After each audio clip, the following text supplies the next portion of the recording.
El Departamento de Salud ya sabe que tiene un 4 año bata el de más reciente ya tiene enfermedad de diabetes na syudad. Este bata ya está al na Zamboanga City Medical Center que debyan bata kaso diabetes na records del departamento.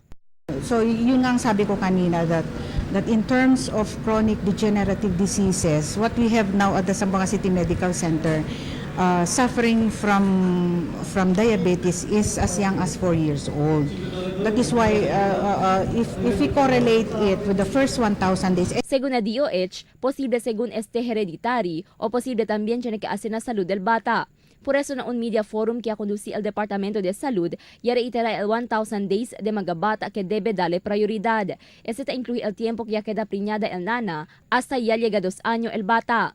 Posible según queda malnourished o undernutrition si hindi propio el nutrition que puede obtener el bata, principiando ya queda preñada el nana hasta ya llega na 2 años el bata.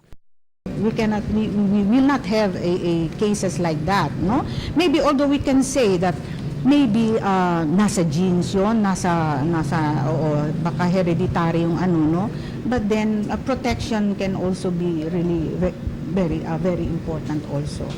Base na records del DOH, 45% del mga bata na entero país elta enfrenta con el problema de undernutrition. 95 bata cada día elta muri onde tiene que hacer na undernutrition el causa del muerte. Crystal Almonía, Dateline Zamboanga.